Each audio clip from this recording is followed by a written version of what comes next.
Hello, everyone, and welcome to this week's episode. So, for this week, I wanted to talk about something that I see coming up again and again and again in recovery spaces, and that is comparison. And this could be things such as food comparison, could be body comparison, it could be recovery comparison, where you might compare how your recovery is looking like and feeling like, or how long it's taking to someone else's. Or you might be someone in recovery who just cannot help but compare yourself to someone in your life. It could be a friend, it could be a family member, it could be someone on social media. And what is very interesting with the eating disorder is that the eating disorder will tend to use comparison as a tool to stay overdue. So for instance, you might have a friend or a family member who eats very unrestricted and don't really bother caring too much about their food, is not hyper focused on, their body, and that your eating disorder will just very conveniently ignore. Whilst that family member or that person online or that friend or whatsoever that is hyper focusing on their food and on their body, that is what you will zoom into. I tend to call this selective mirroring. I don't even know if it is a term or if it's something I made up, but I do use it. Basically means that people with eating disorders tend to mirror people, but they tend to mirror selectively, and they tend to mirror things that actually agrees with the eating disorder and kind of seek out things to mirror that can justify the eating disorder staying overdue and rationalize disordered behavior. When I talk to those who are around someone with an eating disorder, for instance, partners, family members, friends, etc., I tend to make them aware of this phenomena of mirroring, and also about selective mirroring and how the person with an eating disorder tend to mirror things that justify the eating disorder rather than justify recovery. So I always tell them, hey, try being a good mirror for the person with an eating disorder, but also be aware that they're more likely to mirror your bad behaviors. When I say bad, I mean things such as food restriction, going on diets, disordered behaviors, rather than the good, healthy behaviors such as food freedom, body neutrality, etc. And this can, of course, be very frustrating for those on the sidelines. So imagine you are, for instance, the friend of someone with an eating disorder, and you're going to meet this person with an eating disorder for lunch, and you just had a massive meal. So when you get to the spot where you're going to have lunch, you're not that hungry and you order a salad. And then the person with an eating disorder will be like, aha, you're ordering a salad. Okay, that means that I should also order a salad, even though I actually did want the pizza. And this boils down to comparison, because the eating disorder loves comparison, but it also compares selectively, aka what I call selective mirroring. So essentially, an eating disorder will copy someone's disordered behavior and ignore their healthy behavior. And if you're someone with an eating disorder listening to this, which I assume a lot of you are, I want you to be aware of this little, can you say, cognitive bias that is going on with the eating disorder, where you will be more likely to pick up on someone's disordered behavior, or even behaviors that aren't necessarily disordered, because it can literally be that they ordered a salad because they just had food. It's not necessarily always disordered, but you will interpret it as disordered. Be aware that you're more likely to mirror these behaviors, zoom in on those behaviors, remember those behaviors, than the healthy, normal, relaxed behaviors of someone. And it's interesting because when I work with people eating disorder one-on-one, very often what they say is, oh, but everyone is dieting. And then I ask them, okay, who is dieting? And then when we actually look at it, most of the people in their lives aren't actually necessarily dieting, but there is one or two people. And then as a result, that minority becomes the majority. Of course, there are some people who genuinely are in families or environments where there is a lot of dieting and where there is a lot of eating disorders. But I'm just saying in general, I do see that people with eating disorders tend to kind of overestimate this amount and sometimes also misinterpret things. So for instance, now if I go for lunch with a friend and the friend orders just a small salad, I will assume that they just ate and aren't that hungry. But if I had gone for lunch with a friend a few years ago, or many years ago actually, when I was in the active phase of my eating disorder and a friend ordered a small salad, I would have panicked and been convinced that they are on a diet or developing an eating disorder, or that there was some kind of thing going on. This does not mean that it is impossible that the friend is on a diet or is developing an eating disorder. Of course, that's a possibility, but it is just not the quick conclusion that my brain will draw to immediately. Whilst when I had my eating disorder, that was just a natural conclusion of everything and everyone, you know. At one point, I literally thought my dog had an eating disorder. I'm not joking. I'm not joking. I thought my dog had an eating disorder, and I was annoyed because she was just way too thin. Like, I look back at it now and I laugh, but it was dead serious in the moment. I was comparing myself to a dog. And you know what? I'm not the only one who has been comparing myself to actual animals, because I've heard so many people with eating disorder says the same thing, that they've been annoyed at their cats or dogs because they have been triggered by them. And I'm not laughing to mock it. I'm laughing because I think laughing about the bizarre things an eating disorder can make us think and do is actually really healing. It's really cathartic, right? So if you have been engaging in this behavior, you're not alone. But let's take this as an indicator of just how absurd an eating disorder is, and how you should always take it with a big grain of salt. So, what do you do when you find yourself comparing yourself to other people in your life or on social media when it comes to things like food, body, and exercise? I want to separate this into two. First is comparing yourself to people in recovery, people with eating disorders, and the other one is comparing yourself to people who don't necessarily have eating disorders. They could be disordered maybe in some ways, but just comparing yourself just in general to people in society. Let's start with recovery comparison. A very common one is comparing bodies in recovery, where someone else is recovering into a body that you deem better than yours, you know, and better here often means thinner. And that's the first thing to unpack. Why do you see thinner as better? Or better in your head might mean, you know, certain proportions, you know, a certain body shape, you know, a certain amount of muscle mass. You know, I do see that a lot of people have different body ideals and a different idea of what is an ideal body after recovery. But overall, it does tend to align quite a bit with what is, you know, the societal ideal. And I want to remind you that other people's bodies are none of your business. So let's take an example. You see someone who's recovered from an eating disorder, but they look very thin to you. And in your head, you're almost like, why are they allowed to be recovered and be thin? Why can't I do this? Why are they allowed and not me?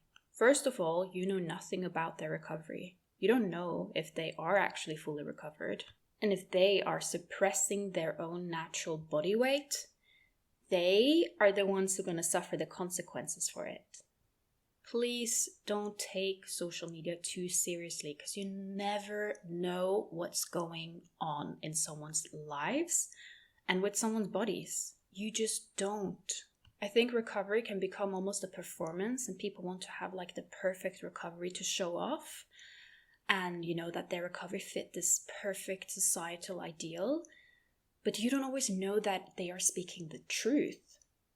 Very often people are just showing the image they feel like they must show, because they are also, you know, living under a society with a lot of pressures. If you yourself feel all of these pressures, it isn't really fair to assume that nobody else does, right? People also feel these pressures that you're feeling about, you know, having the perfect recovery. But second of all, I also want to remind you that all bodies are different. So if this person is someone whose natural set point weight range is just in the lower end, then that's their body. But if your body is not naturally in that weight range, then for you, maintaining that body size would mean being in fight with your body and your hunger and your health for the rest of your life. And this person, if this is their natural set point weight, they are fine on that weight, but that doesn't mean that you could be. Just like we all come in different heights, we also come in different sizes, right? This is just such a fundamental part of humanity, and it's a beautiful thing. And there is no one thing that's better than the other. This is all just socially constructed by big companies to sell things. Diet culture is an industry, and it sells. And the genius of diet culture is that dieting has a 95% failure rate, so it creates repeat customers. And I actually do have a degree in marketing, so I see right through this, and it's such an obvious thing. And I think it is completely unethical, but it does make sense from a marketing perspective. They're basically creating an ideal, and if you don't fit it, you can buy yourself into it. Of course you can't, because it doesn't work. You can't fight your natural biology, but it gives you this illusion of a control. I also want to remind you that a lot of people are editing their pictures to make themselves look thinner. And yes, this also happens in recovery spaces. Again, I have a degree in marketing, and part of what we learned about, photo editing and all of these things. So I can very quickly see if someone has edited their pictures. It doesn't really take me much to see it, and I'm very aware of it. But I also know that a lot of people don't have that awareness, right? So essentially, it's all fake. Yeah, it's very fake. And let's not forget posing. And oh my god, I am guilty of this as well. I honestly think most of us are. The exception might be the people who do these like post versus unpost pictures. But they are kind of creating a body by posing as well. They're saying unpost, but they're like hunching their backs. That's still a pose, right? Anyways, I could talk a lot about that. It's just important to remember that bodies move and bodies change depending on how you're sitting and standing and depending on the angle. Even something like camera lens is really, really crucial in terms of how a picture turns out. And this is why you might look so different in the phone front camera versus in your mirror. It is not just in your head, it is actually the lens capturing you very differently. But instead of me focusing like, oh, they're not really that thin, because I think that can sometimes be a little bit of an underlying message in some of these conversations and in some of this content, I rather want to, make the conversation about the fact that it doesn't matter if they're that thin or not. It does not matter. It's their body. You have your body. Someone else's body don't make your body better or worse, because we are not in competition. There is no prize here. Everybody is different, and everybody in recovery is different. And it is also completely okay to unfollow people if their body is triggering you. That's fine. So for example, imagine you are a plus size person in recovery and you kind of want to fill your social media feeds with bodies that look like yours. That's completely fine. And you are free to unfollow me as well. I'm not a plus size person, and I am someone who is, I recovered into a normal weight, but would be considered by society a slim body, and I'm aware of that. And I always tell people that if that is something that really, creates a reaction in them, I encourage people to, take a step back and unfollow. And the good news, of course, is that as you become more stable in your own recovery, seeing other bodies who are different than yours and maybe thinner than yours won't disturb you in the same way. So for instance, you might go through a phase in your recovery where everyone thinner than you just triggers you massively, but then as you fully recover, you might barely even notice it anymore, or you might notice but not really care. And I want to remind you, because yes, I do have some people who will try and body compare to me, sometimes very directly, and other times they'll be more indirectly by, asking me sometimes quite intrusive questions about my body, and sometimes even accusatory questions about my body, which can become very uncomfortable. And I want to remind you that I'm in this body, not because I'm doing anything in particular. I'm just in this body because this is my body. This is just my natural range. I'm not following some kind of diet or strict exercise regime to stay where I am.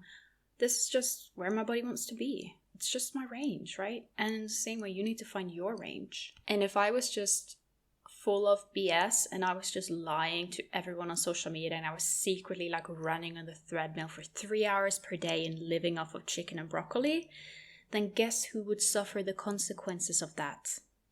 Me! Not you.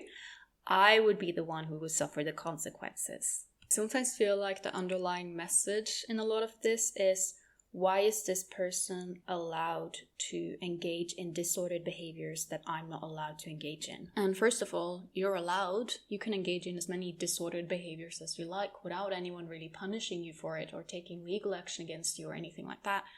I mean, if you are forced inpatient, there might be some differences, but you're allowed to engage in your eating disorder behaviors. But that doesn't mean that you should, because you obviously know that it's not really working for you.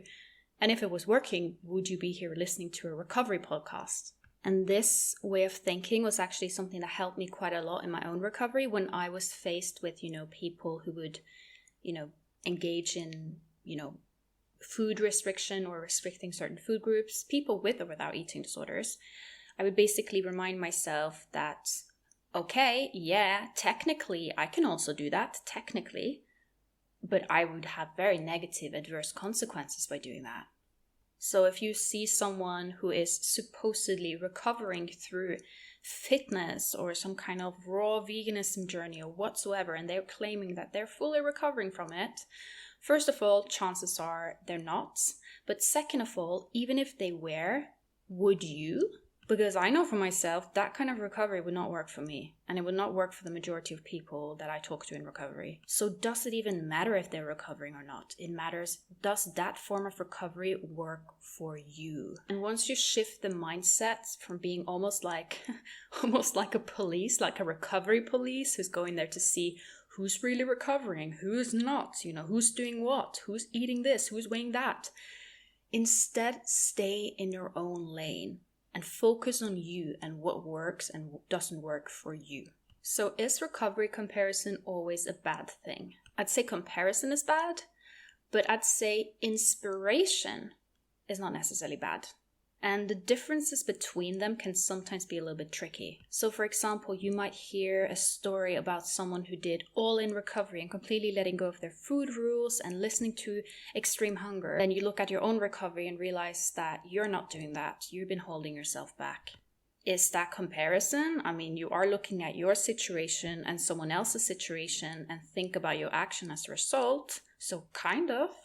But this is actually more of a productive thing, right? Because you're seeing something you could have or you could do may work for you. And this is the key part. When you're looking at someone who's engaging in something that clearly is not going to work for you. For instance, they are engaging in, like I said, raw veganism, going to the gym 4 hours a day. You know very well within yourself that is not going to take away your eating disorder. Then comparison is probably not a good thing. But if you see someone who are engaging in recovery promoting behaviors and that this inspires you to engage in similar recovery promoting behaviors that you know are good for you, then yeah, that can be kind of a positive form of comparison, I guess. But I think I like to call it inspiration rather than comparison. But even in those situations, I would encourage you not to get too dependent on other people. Don't get too dependent on finding some kind of recovery idol who you're just going to copy the moves of. Because this recovery idol is just a person, and sooner or later this person will do something that you disagree with or who maybe don't work with you. So for example, you might realize that this recovery person turned out to be vegetarian and now you're freaking out about the fact that you're not vegetarian.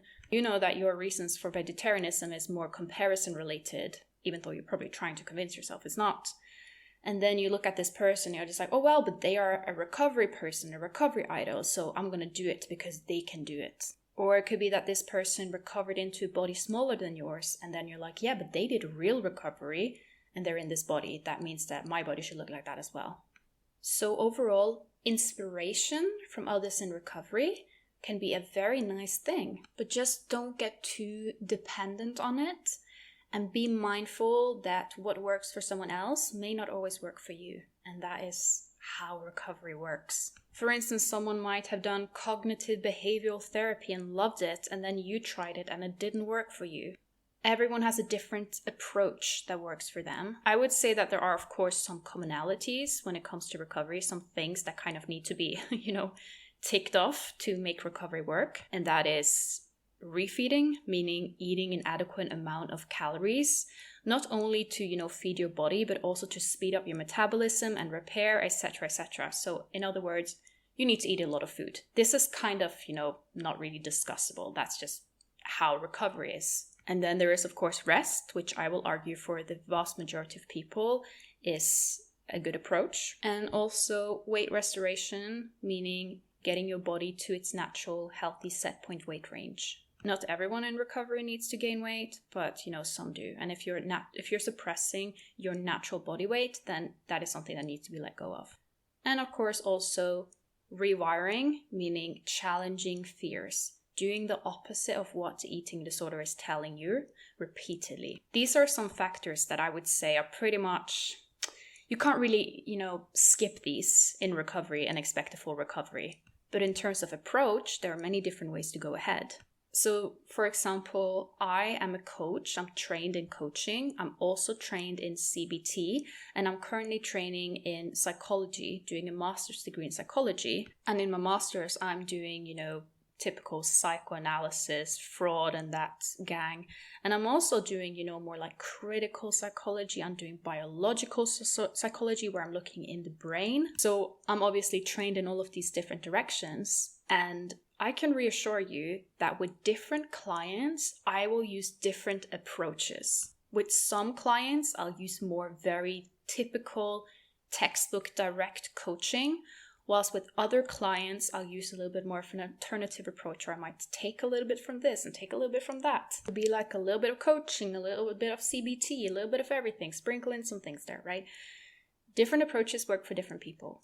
But I'd say as long as you have those things I mentioned covered, basically food, rest, weight restoration, and also challenging fears, as long as you have those like 4 main components covered, whether you like coaching or psychoanalysis, kind of depends on you. Although me personally, of course, I have some ideas about what I deem the most effective and not the most effective, but that's a completely different episode. But overall, different things work for different people. And also in terms of food, because I see food comparison a lot.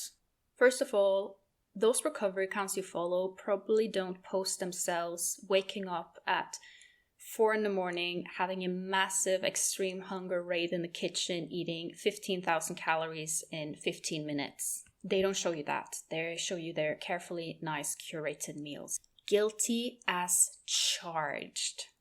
Recovery is messy. It's not always pretty. It's not always the perfect picture meals. It's just not.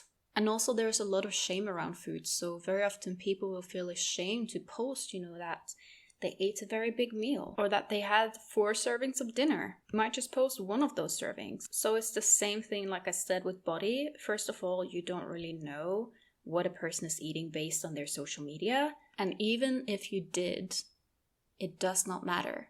Would that type of eating work for you? Because this is coming from someone who used to post those picture-perfect recovery meals. I can reassure you that the time when I fully recovered, fully let go, was when I started embracing imperfect eating and just grabbing something and not having everything looking so good. That's when I fully recovered. And then another thing that I want to talk a bit about is comparison to people without eating disorders. And a typical one here is people in recovery comparing their amount of food with people who are not in recovery. And I just want to remind you that in recovery, you actually need more food than the average person. I feel like this is not spoken about that much, like you need more food than most people, And unfortunately, some people in recovery don't eat more food than most people. They eat less food than most people, and then wonder why they still feel so rigid. You need more food. You need more food. So that's the first thing. You actually need more food than most people in recovery. Your plate is supposed to be more filled than those around you. And yeah, of course, we all have that friend or family member that is eating a lot so that you don't feel like you're eating more than them. But chances are there will be points where you will be eating more than those around you, and that's a perfectly normal part of recovery. Remember, you're not just eating to fuel yourself, you're also eating to repair damage, to restore weight and metabolism, to challenge yourself mentally. You may experience reactive hunger, but also I want to remind you that regardless of all of these things, you're actually allowed to eat more than other people, full stop, recovery or not. It's not like, oh yeah, I'm having a double serving of dinner. It's okay because I'm in recovery. And then as soon as you're out of recovery, it's like, okay, now I need to stop this. It's fine. It's okay. I still have many times where I eat more than those people around me. It's just part of life. Because your body, your stomach, your hunger is yours and yours alone. What other people eat or don't eat has nothing to do with you. And I know I've repeated that many times throughout this episode, but I think it is an important thing that can't really be repeated enough. And when it comes to comparing your body to people with or without eating disorders, because I spoke about it a little bit earlier, and I do think that also covers comparing your body to people without eating disorders, you never know why someone is the weight that they are, what is behind it, and it doesn't matter. It doesn't matter if it's their natural healthy set point weight or if they're secretly on some strict diet, or it does not matter. Does not matter. It's not your body. And last but not least, I want to talk a little bit about comparing when it comes to exercise. Everyone always hear like, oh, exercise is healthy, you need exercise every day, or blah, blah, blah. I want to remind you again that in recovery, things are a little bit different. I did a whole episode about exercise, so if this is something you struggle a lot with, I recommend to check out the episode, which is titled Exercise and Eating Disorder Recovery, and there I basically explain why rest and recovery is so important. But again, same kind of logic here goes, same kind of logic that I mentioned with body and food goes to the exercise bit as well. What someone else does with their body, how much they go to the gym, does not have anything to do with your body. Yeah, it could very well be that Sally from the office started lifting weights and she's feeling so good about her body. But if you're in recovery from an eating disorder, you know the gym is a triggering place for you. And also you know that your muscles are broken down already and in desperate need of rest. That doesn't mean that you should go to the gym just because Sally is doing it. In the same way that, if someone is allergic to oranges and I eat an orange and I say, oh, orange is good, has vitamin C in it. Doesn't mean that they should go eat an orange because they're allergic to oranges, right? Health is relative and health is individual. What is healthy for some can be unhealthy for others. And in eating disorder recovery, the healthiest choice is usually the choice that challenges your eating disorder the most. Because an eating disorder is an illness and health means, no illness. And challenging the eating disorder, challenging the illness, reduces the illness, meaning makes you healthy. So redefine your view about health and healthy in general. And remember, stay in your own lane. Focus on you. You can take inspiration from other people if that helps, but don't get too dependent on that either. If you have someone in your life who's having a very healthy relationship with food or body, of course, it can be great to look at that and feel inspired and feel happy and feel like it's nice to eat around them. But don't get so dependent on it because you can't fully rely on the fact that other people, like what they're doing with their food and body. You can't rely on that because that one person might one day just be full and want a salad. And then what are you going to do? So again, inspiration, not comparison. And now to a listener question. And the question is, can you detail a day in the life when recovering? Exercise, meals, thoughts? And the answer to that, and this sounds so harsh, but I think this person knows that it is not harsh and knows what I mean. But the answer is no. Gosh, why do I feel so strict when I say no? But here's the reason why.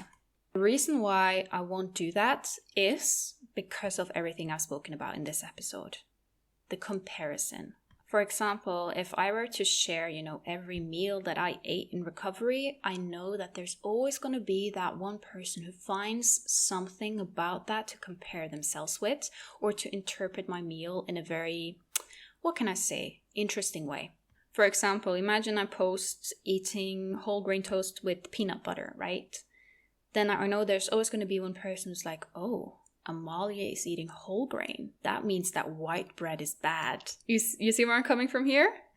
And the same thing goes for exercise. I remember it was I think this was a few years ago, I mentioned that sometimes I go for a walk.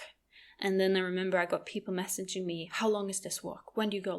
A lot of details about this walk. And I realized the reason people were asking were that people wanted to compare themselves with me so that they could walk in the same way as me. And obviously these people who messaged were people with eating disorder, people in recovery. And essentially, imagine if I had said, oh, I walk for, let's say I walk for 15 minutes every day. Then I know that this person with an eating disorder who would message me would probably interpret that as, okay, I need to walk a minimum of 15 minutes every day. Because that's what Amalia is doing. So that is why I avoid too much details. I will sometimes share, and I did when I was in my own recovery, sometimes share things such as, if I just had a nice meal, just had some pancakes, I would post that, right? But I'm very careful with, sharing too much details about it. I'm not saying it's exclusively unhelpful. I remember, for instance, my colleague Dani, she shared what she would eat in a day when she was going through extreme hunger. And the reason why she was doing that was just to destigmatize extreme hunger and eating thousands and thousands and thousands of calories, and just to show, hey, it's normal. So there's, of course, nuance here.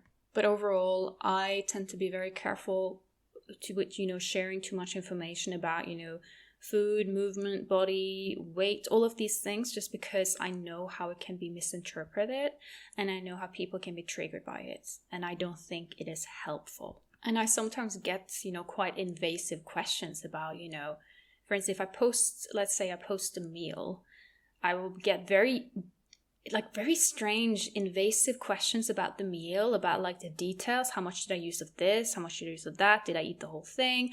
And same thing goes, for instance, if I post that I'm out walking, feeding the ducks or something, I'll get questions like, how long was the walk? How quickly did you walk? Are you doing this every day?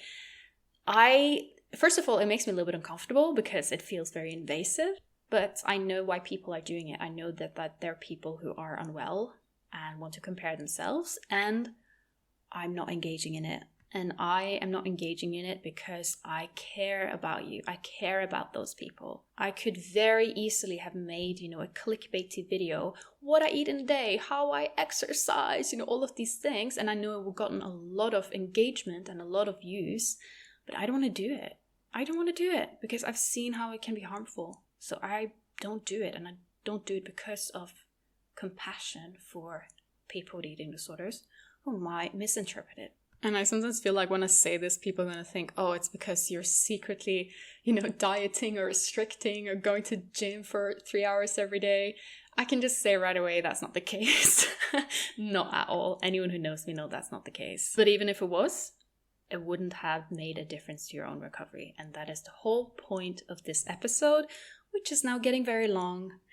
But I hope you enjoyed and I hope you found it helpful. And, I am very, very grateful for those of you who, leave a review or share the podcast. Really, really helps me and makes me so happy. Tag me so I can see it, because I can't see it. If not, I don't get a notification unless someone tags me. If you just share it without tagging me, I won't know.